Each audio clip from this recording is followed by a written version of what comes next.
Excuse me, we're about to start.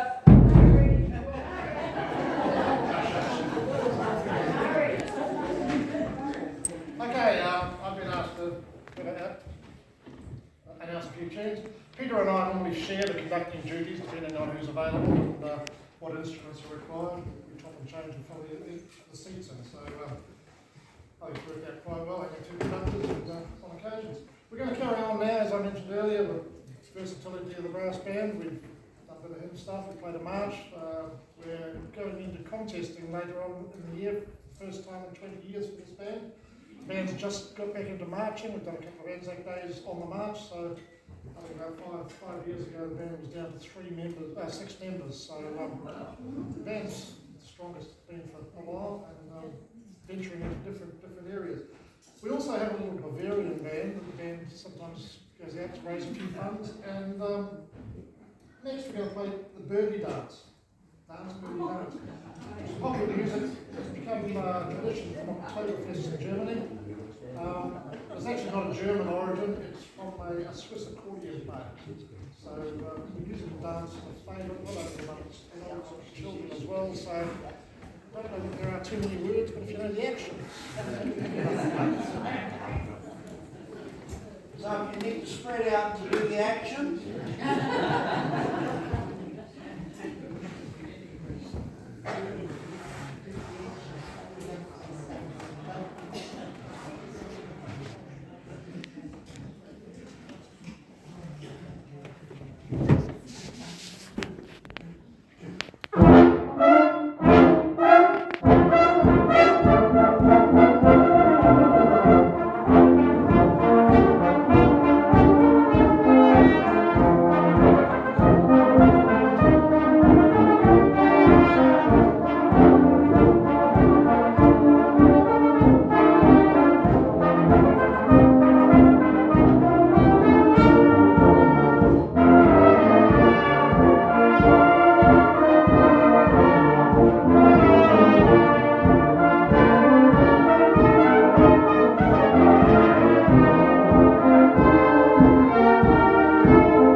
Rose of Tralee.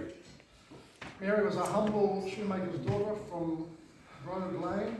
She was so beautiful, they said, that the young master of the big house fell in love with her. Playing the solo today, we have our local lady, Daniela, Rose of Tralee.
Now, some of you more, let's say, mature age,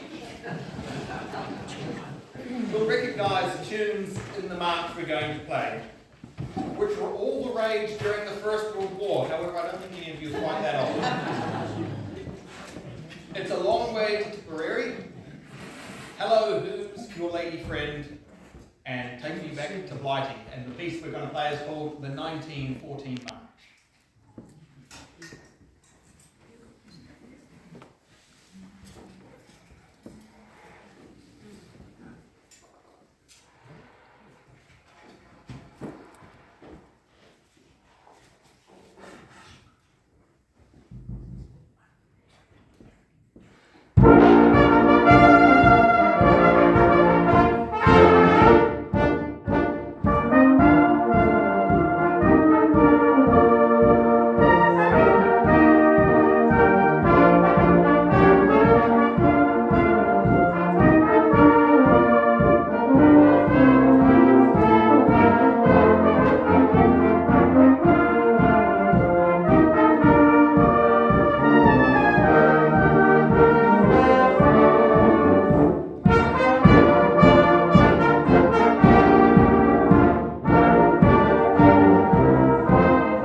In our program, but I'm pretty sure we could have a few more if you cheer loud enough at the end. So this piece we're going to play, and I'm not entirely sure when I look at the background to the piece and why it was written, why it's such a happy song and why it's used in the way it is. So the piece we're going to play is Galop from Orpheus.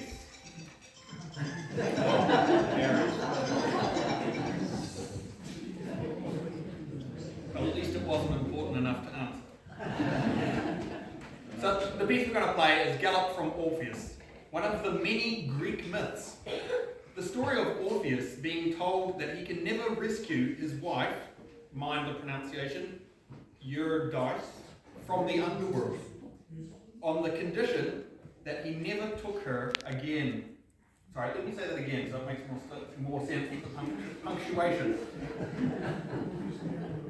He's been told that he can rescue his wife, who's been sent to the underworld, on the one condition that he never looks at her again. And this is extremely sad, as you can understand, unless you wives don't want your husbands to look at you. Again, the pronunciation is going to be terrible. Jacques Offenbach wrote the piece, The Galop, as it is satire at its best. Now, you might not know it by title, but when you think old western saloons and the can-can girls, you might recognise the piece a bit more.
sound very sad, did he?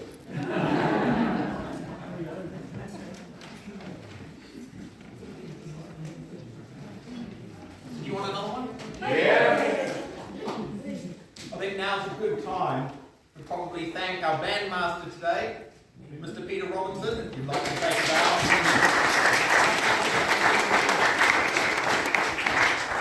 He's done a great job taking us through these pieces. So I'm guessing we have time for the next one. It's a show tune by Andrew Lloyd Webber, and it was written for the 1991 musical Cats, where it was sung primarily by the character Jezebel. I've actually never seen Cats, how about that? It is a melancholic remembrance of her glamorous past and a plea for acceptance. Memory is the climax of the musical, and by far the musical's best known song.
one more. Yeah. Sure? And before we do this, we have to make a special mention to a few more people who have actually come to help us today. We're a few short on a few members, so we'd like to say thank you to Len, who's come over from Waerenga to help us today. And also to Rosemary, who's travelled over. So. And I think we also need to make special mention to Alistair, who took the solo part in that last piece.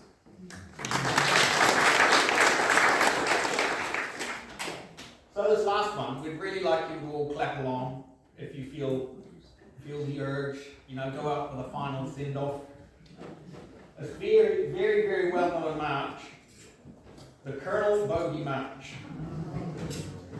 It's a British march. It was composed in 1914 by Lieutenant F.J. Ricketts. The march is often whistled. It's funny, we were actually standing out in the pairing earlier and we were actually having a conversation about whistling, and that wasn't a coincidence. And it's been very popular, featuring in films, first appearing in The Bridge on the River Kwai in 1957. One supposition is that the tune was inspired by a British military officer who preferred to whistle a descending minor third rather than shout. Rather than shouting 4. I'm not a golfer. Any of you are golfers? Yeah. Okay. When playing golf, it's this descending interval that means that begins each line of the melody. Bogey is now a golfing term, meaning 1 over par. So next time you say bogey, you know where it's come from.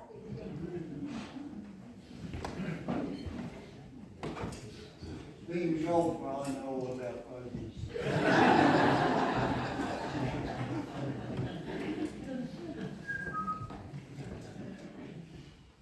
I think the band has actually done pretty well. They're about par today, aren't they?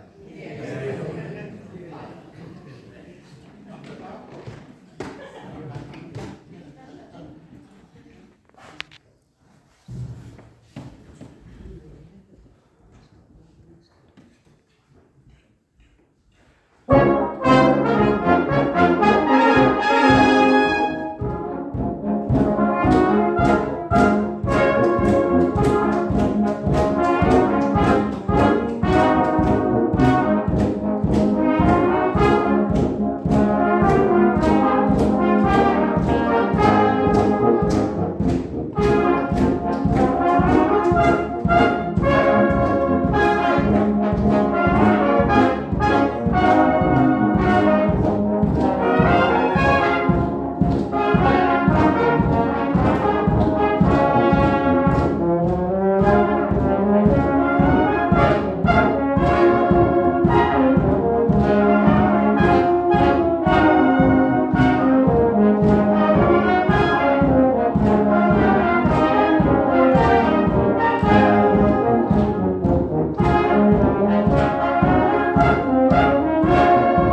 something that I've probably really done before, but I've really appreciated the music and such a lovely acoustics as this. It's come across really well and I've really enjoyed it. So the audience, thank you all for coming and showing the appreciation for such a good artist.